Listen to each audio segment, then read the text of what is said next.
देशामध्ये 80% हिंदूंची संख्या आहे। राज्यातही तितक्याच प्रमाणात हिंदू आहेत। निवडणुका जिंकण्यासाठी बहुमत आवश्यक असतं, त्यामुळे राज्यात हिंदू सत्तेत राहणार हे ठरलेलं आहे। पण हिंदू यापूर्वी कधी नाही इतका आता एक का होत आहे हे समजून घेणं अधिक महत्त्वाचं आहे। राज्यात आणि देशात हिंदुत्व केंद्रस्थानी का राहणार, तर त्याची प्रमुख दोन कारणं आहेत। एक, जगभरात युद्धाचं वातावरण आहे। रशिया युक्रेन युद्ध, कायम चालू असणारं पॅलेस्टाईन गाझा युद्ध, इतर ठिकाणीही सुरू असलेलं युद्धाचं वातावरण, त्यामुळे आपल्याला आपल्या धर्माचं सुरक्षित राज्य असावं यासाठी देशात राज्यात हिंदू एक होतोय। आणि दुसरं कारण आहे भारतीय राजकारण। हिंदू धर्माचा भारत हा एकमेव हक्काचा देश आहे, त्यामुळे भारतात दुसऱ्या कुठल्या धर्मानं अतिक्रमण केलं तर हिंदू सुरक्षित राहणार नाहीत अशी हिंदूंची भावना होतीये। निदान राजकारणी तरी तशी मानसिकता बनवण्यात यशस्वी होत आहेत। भारतातच जर हिंदू असुरक्षित झाला तर अवस्था वाईट होईल हे राजकारणी, खास करून भाजपा पक्ष पटवून देण्यात यशस्वी होतोय। आणि अर्थात भाजपाचं त्यात काही चूक आहे असंही नाहीये। राम मंदिर, काश्मीरमधील 370 कलम हटवणं यासारखे भाजपा निर्णय घेऊन तशी भारतीयांची मानसिकता बनवली आहे।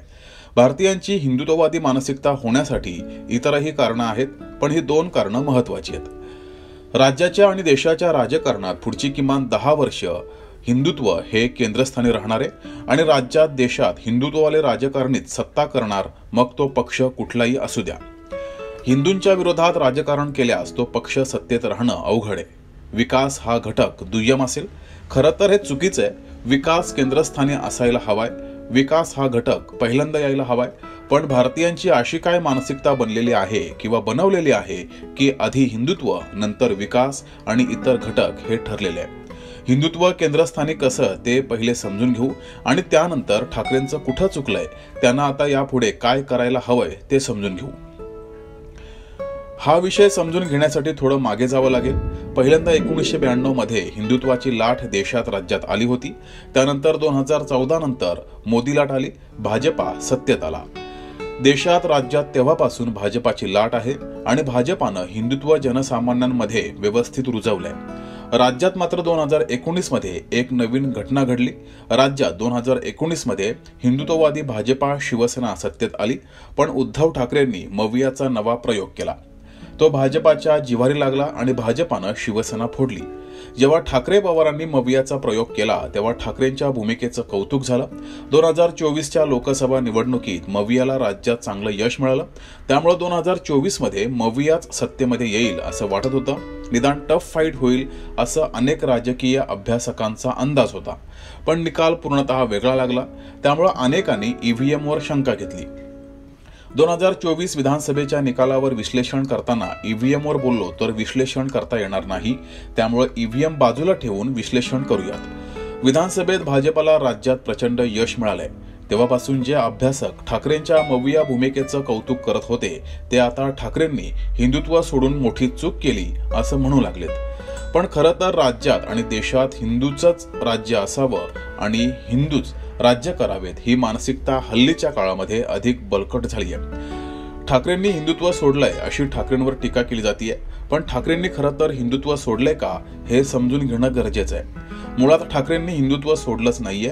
ठाकरेंचं चुकतंय कुठे, तर ठाकरेंनी हिंदुत्व सोडलंय या विरोधकांच्या प्रचाराला आक्रमकपणे ठाकरेंकडून उत्तर दिलं जात नाही हे ठाकरेंचं चुकतंय। ठाकरेंच्या कृतीतून हिंदुत्व दिसायला पाहिजे ते दिसत नाही हे चुकतंय। ठाकरेंच्या पक्षाकडून विरोधकांना जशास तसं उत्तर दिलं जात नाही हे चुकतंय। राजकारणात साम दाम दंड भेद या कूटनीतीचा वापर करावा लागतो हे ठाकरे करत नाहीत हे चुकतंय। ठाकरेंनी काही बाबतीत बाळासाहेबांसारखं आक्रमक व्हायला पाहिजे ते होत नाहीत हे चुकतंय। आणि हल्लीचं राजकारण भावनाप्रधान राहिलं नाही, भावनेवर जिंकता येणार नाही, अधिक प्रॅक्टिकल व्हायला पाहिजे हे ठाकरेंनी समजून घ्यायला पाहिजे।